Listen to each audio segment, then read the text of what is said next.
શ્રી શિવાય નમસ્તુભ્યમ. હર હર મહાદેવ. મિત્રો, તમે બધા જાણો છો કે 22 ડિસેમ્બર 2024 એટલે કે રવિવારે પડી રહી છે પોષ મહિનાની અષ્ટમી તિથિ. મિત્રો, આ વખતની અષ્ટમી તિથિ 2 દિવસે મનાવવામાં આવશે, રવિવાર અને સોમવાર, જે ખૂબ જ ખાસ છે. અને મિત્રો, આ એ તિથિ છે જે પોષ માસમાં પડતી સૌથી મોટી તિથિ છે, કારણ કે તે રવિવારના દિવસે પડી રહી છે અને તેનું ખૂબ જ મોટું અને વિશેષ મહત્ત્વ છે. પૂજ્ય ગુરુજીએ કહ્યું છે કે જો ક્યારે પણ મોકો લાગે તો પોષ મહિનાની અષ્ટમી તિથિ રવિવારે પડે તો તમે લોકોએ એક ચોખાના દાણાનો ઉપાય તો અવશ્ય કરવો જોઈએ. આ બંનેનો સંયોગ ખૂબ જ ઓછો આવે છે. અને સાથે જ ગુરુજીએ તેમની શિવપુરાણ કથામાં જણાવ્યું છે કે આ દિવસે તમારે એક ચોખાનો ઉપાય તો અવશ્ય કરવો જોઈએ, કારણ કે આવો દિવસ આખા વર્ષમાં માત્ર એક જ વાર આવે છે. અને મિત્રો, તમે બધા જાણો છો કે રવિવાર અષ્ટમીનો જ સૌથી મોટો કોઈ ઉપાય હોય તો એ છે એક ચોખાના દાણાવાળો ઉપાય. તો મિત્રો, આ રવિવારના દિવસે તમે લોકોએ આ એક ચોખાના દાણાવાળો ઉપાય જરૂરથી કરી લેજો. ઘણા બધા લોકો હશે જે આ લોકોએ ઉપાય ન કર્યો હોય, એટલે કે આખું વર્ષ નીકળી ગયું હોય, તેમણે કોઈ પણ દિવસે આ ચોખાવાળો ઉપાય ન કર્યો હોય તો પણ મિત્રો, તમારી પાસે એક છેલ્લો મોકો બચ્યો છે, જે 22 ડિસેમ્બરના દિવસે છે. તો આ દિવસે તમે લોકો આ ઉપાય જરૂરથી કરી લેવાનો છે. ભલે તમે આખા મહિના દરમિયાન આ ઉપાય ન કર્યો હોય તો પણ જો તમે આ પોષ મહિનાની અષ્ટમી તિથિના દિવસે આ ઉપાય કરી લીધો તો તમને આ ઉપાય કરવાનું એવું ફળ મળશે જેને તમે ક્યારેય કલ્પના પણ નહીં કરી હોય. એટલા માટે તમે લોકો આ ઉપાયને એકવાર જરૂરથી કરી લેજો, જેથી તમારા હાથમાંથી આ તક ન જાય અને તમને આ ઉપાયનું ફળ પણ મળી શકે. મિત્રો, આ ઉપાય પંડિતજીએ તેમની હમણાંની જ શિવ મહાપુરાણ કથામાં જણાવ્યું છે, જે ઉપાય આજે અમે તમને ખૂબ જ સારી રીતે સમજાવવાના છીએ. આ વિડીયોને જોયા પછી આ ઉપાયને સમજવા માટે તમારે કોઈ વિડીયો જોવાની જરૂર નહીં પડે. તો ચાલો મિત્રો, ઉપાયને શરૂ કરીએ. જુઓ, આ પોષ મહિનાના રવિવારની અષ્ટમીના દિવસે આ એટલું ખાસ હોય છે, એટલું મહત્ત્વપૂર્ણ હોય છે. જોવામાં આવ્યું છે કે ક્યારેક મોટી મોટી પૂજાપાઠ અનુષ્ઠાનથી જે મનોકામનાઓ પૂર્ણ નથી થતી, તે પોષ મહિનાના રવિવારના દિવસે એક નાના ઉપાયથી જ તમારી મનોકામના પૂર્ણ થઈ જાય છે. અને ઘણા બધા લોકોએ આ ઉપાય કર્યો પણ છે અને તેમને આ ઉપાય કરવાનું ફળ પણ મળ્યું છે. જો તમે લોકો પણ આ ઉપાયને કરવા માંગતા હોય તો આ ઉપાયને પહેલાં સારી રીતે સમજી લો, સાંભળી લો અને ત્યાર પછી જ કરજો. તમને આ ઉપાયનું ફળ જરૂરથી મળશે. આ ઉપાય કરી લેવાનું તમારા ઘરમાં ભલે કોઈ પણ પ્રકારનું સમસ્યા કેમ ન ચાલી રહી હોય, તમને તેનું કારણ પણ ખબર ન હોય કે આ સમસ્યા કયા કારણથી ચાલી રહી છે. તેનું કોઈ પણ કારણ હોઈ શકે, જેમ કે પિતૃદોષ હોઈ શકે, મંગળ દોષ પણ હોઈ શકે. તો આ દિવસે તમે લોકોએ આ ઉપાય કરી લેવાનો છે. આ એક એવો ઉપાય છે જે ઉપાયને કોઈ વિશેષ દિવસે કરવામાં આવે તો ભાઈ તે દિવસનું ફળ આપણને ચોક્કસ મળે છે. જો આપણે આ દિવસે આ ઉપાય કર્યો તો આપણને તેનાથી પણ મોટું ફળ મળે છે અને ફળ ખૂબ જ જલ્દી મળે છે, કારણ કે તમે આ ઉપાયને ખૂબ જ મોટા અને વિશેષ દિવસે કરી રહ્યા છો.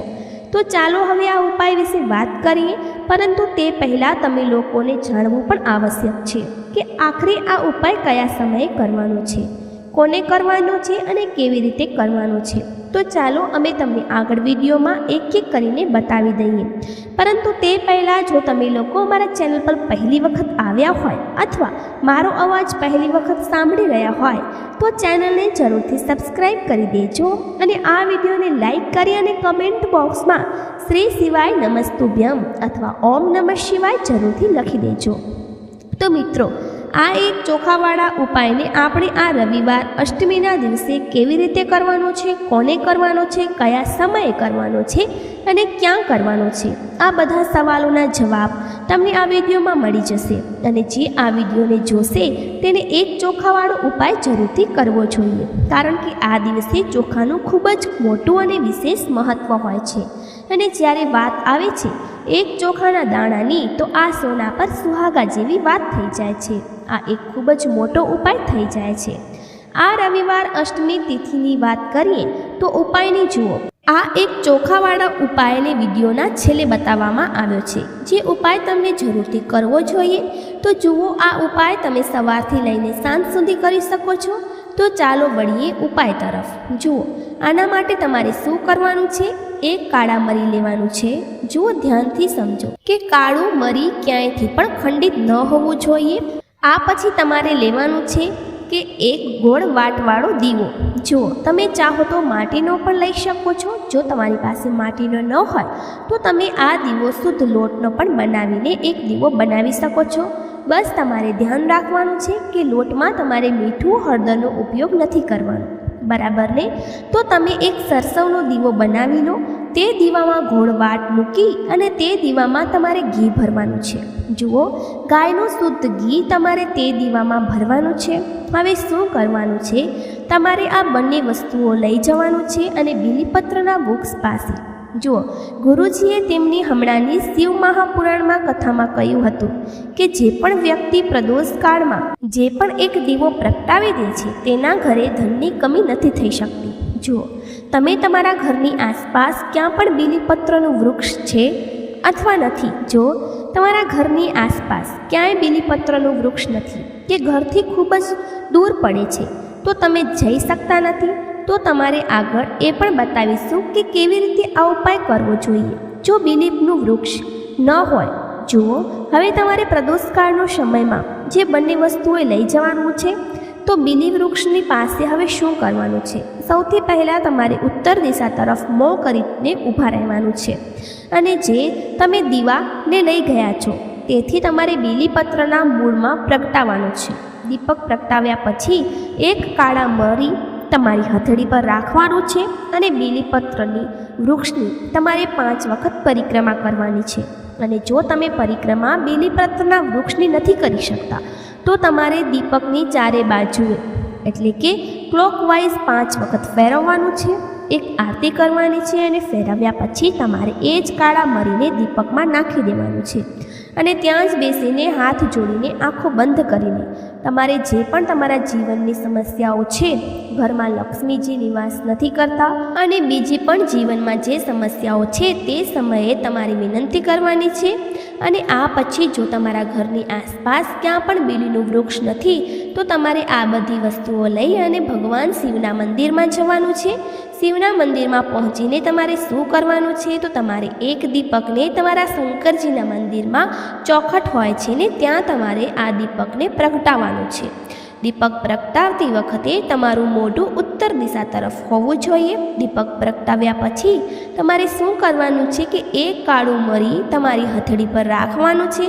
તમારા જીવનમાં જે પણ સમસ્યાઓ છે, ભલે તે સમસ્યા પરિવારને લગતી હોય કે પછી ધનને લગતી હોય, તમારે તે સમસ્યાઓ બોલવાની છે અને બોલ્યા પછી તમે એ જ કાળા મરીને દીપકમાં નાખી દેવાનું છે અને તમારી કામનાઓ પૂર્ણ થાય, ઘરમાં માતા લક્ષ્મી નિવાસ કરે એવી કામના તમારે કરી લેવાની છે. જુઓ, શંકરજીની મંદિરની જે ચોખટ હોય છે તેમાં 33 કરોડ દેવી દેવતાઓ નિવાસ કરે છે. જો તમે ત્યાં દીપક પ્રગટાવો છો તો તેનાથી ભગવાન શિવ તો પ્રસન્ન થાય છે જ અને સાથે જ તમને 33 કરોડ દેવી દેવતાઓના આશીર્વાદ પણ પ્રાપ્ત થાય છે. તે બધા પ્રસન્ન થાય છે જેમના આશીર્વાદથી તમારી 100% મનોકામના પૂર્ણ થાય છે. તો તમે આ ઉપાયને જરૂરથી કરજો. તમે આ બહુ જ નાનો ઉપાય છે જે કરીને જુઓ. હવે આપણે જાણીએ કે ગુરુજી દ્વારા બતાવેલા બીજા ઉપાય વિશે. તો આ ઉપાય માટે તમારે માત્ર 2 લવિંગ લેવાના રહેશે. એટલે કે તમારે લવિંગની જોડી લેવાની છે. 2 ફૂલવાળી તમારે લવિંગ લેવાના છે. લવિંગની જોડી ક્યાંથી પણ ખંડિત ન હોવી જોઈએ. આ વાતનું તમારે ખાસ ધ્યાન રાખવાનું છે.